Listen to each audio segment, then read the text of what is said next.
नमस्कार दोस्तों, आपका हमारे YouTube चैनल पेट्रोल पंप ज्ञान में एक बार फिर से स्वागत है। दोस्तों, आज आपको मैं पेट्रोल पंप में जो फाइनल हिसाब बना जाता है वो किस तरह से बना जाता है उसके बारे में आपको डिटेल बताऊंगा। ये रही दोस्तों हमारी जो फाइनल कॉपी है जो जिसमें हम फाइनल रिपोर्ट बनाते हैं। देखिए दोस्तों, आज आपको मैं इसमें बताऊँगा कि ये किस तरह से इसको मेंटेन किया जाता है। सबसे पहले दोस्तों आप ध्यान दीजिए, ये पहला जो कॉलम है हमारा ये प्रोडक्ट का है। दूसरा जो कॉलम है हमारा ओपनिंग, मीटर रीडिंग का ओपनिंग का हो गया। तीसरा कॉलम क्लोजिंग, चौथा कॉलम सेल का, पांचवा कॉलम जो रेट का हो गया और उसके बाद जो है आगे अमाउंट का हो गया। अब इसके नीचे यहाँ भी आप देख लीजिए, एक बार गौर करें।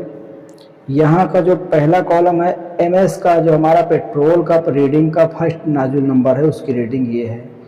एमएस का जो दूसरा नाजुल है हमारा उसकी रीडिंग हमारी ये है। ये हमारा टेस्टिंग का कॉलम होगा जो हम टेस्टिंग करते हैं रोज़ सुबह मॉर्निंग में। उसके बाद दोस्तों ये हमारा दूसरा एचएसडी मीटर का ये पहला नाजुल का ये हमारी रीडिंग हुई, दूसरे नाजुल की ये ओपनिंग हो गई और ये हमारी क्लोजिंग हो गई। इसी तरह ये हमारे डीजल की दूसरे नाजुल की ओपनिंग रीडिंग हो गई और ये हमारी क्लोजिंग रीडिंग हो गई। इसके बाद दोस्तों हम जो टेस्टिंग करते हैं वो हमारी टेस्टिंग हो गई। और उसी तरह जो हमारे ल्यूब्स वगैरह जो हम सेल है ल्यूब का वो हम यहाँ पे उसको एंट्री करते हैं, जो मोबिल जिसको कहते हैं। सर्वो 40 जो हमारा है वो हमारा इतना स्टॉक था, ओपनिंग इतना, क्लोजिंग में कोई सेल नहीं, इसका रेट ये हो गया। इसी तरह दोस्तों ये हमारा जो भी लूप्स हैं उसका आगे विवरण लिखा हुआ है इसमें। अब आप ये समझिए कि इसको बनाते कैसे। देखिए दोस्तों, इसको बनाने के लिए सबसे पहले ये हो गई ओपनिंग। ये हमारी जो पेट्रोल की ओपनिंग रीडिंग है 11,750 ये ओपनिंग रीडिंग हो गई। और ये हमारी 11,75,776.247 ये हमारी क्लोजिंग रीडिंग हो गई। अब हमारा इस दोनों रीडिंग को हम जब आपस में माइनस करेंगे तो हमारा जो फिगर निकल के आया वो 700.44 लीटर ये हमारा सेल आई। इस तरह समझें कि हमारी ये पेट्रोल की ओपनिंग रीडिंग है एक नंबर नाजुल की और यहाँ पर हमारी क्लोजिंग रीडिंग हो गई। जब इसमें से इसको हम घटाएंगे तो हमारा ये जो लिख के आ गया वो सेल हो गई। उस एक नंबर नाजुल की हमारी पेट्रोल की सेल ये हो गई दोस्तों। उसी तरह दूसरे नंबर पेट्रोल नाजुल के सेल इसी तरह निकालेंगे, ये हमारी ओपनिंग रीडिंग, ये हमारी क्लोजिंग रीडिंग।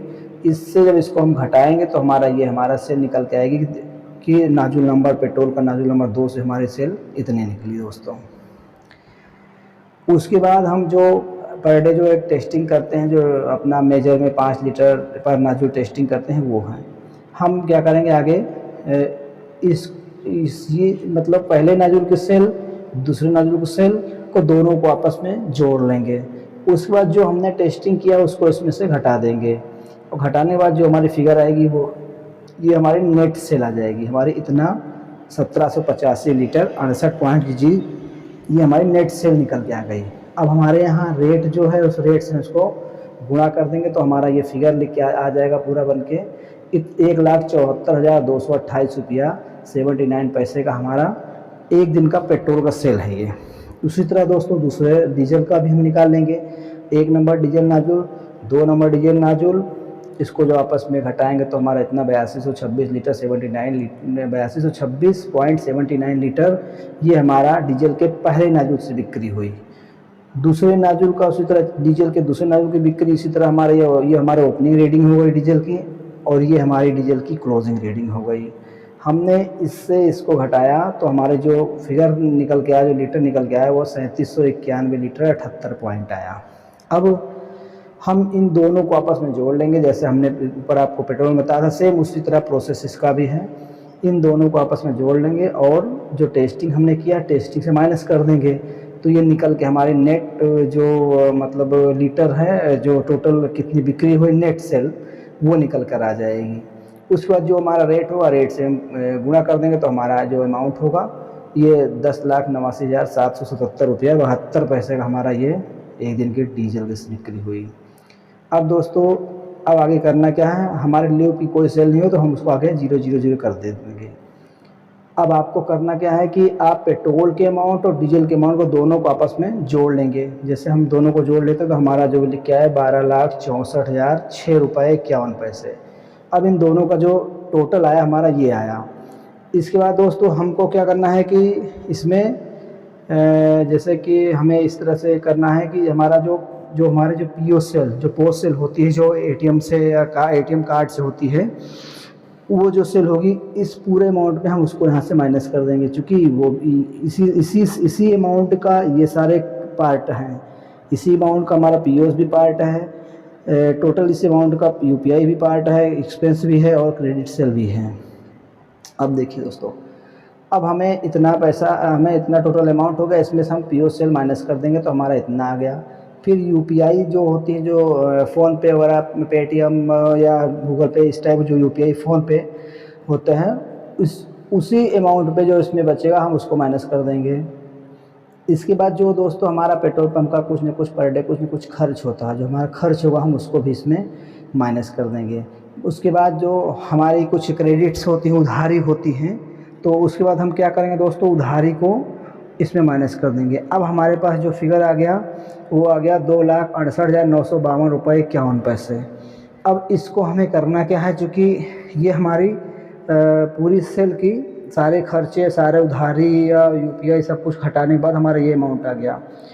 अब दोस्तों आपको मैं ये बता दूं कि जब हम हिसाब बनाते हैं तो हमारे पास लास्ट में कुछ न कुछ इस टाइप का एक बैलेंस बच जाता है, मतलब कुछ न कुछ जिसको हम बैक बैलेंस बोलते हैं। हमारा जो पिछले दिन बैलेंस, जैसे आज हमने बनाया तो हमारा ये बैलेंस बना, ये जो बैलेंस बन गया, ये बैलेंस हमारा अगले दिन ये हमारा बैक बैलेंस के रूप में आगे आ जाएगा, जुड़ जाएगा।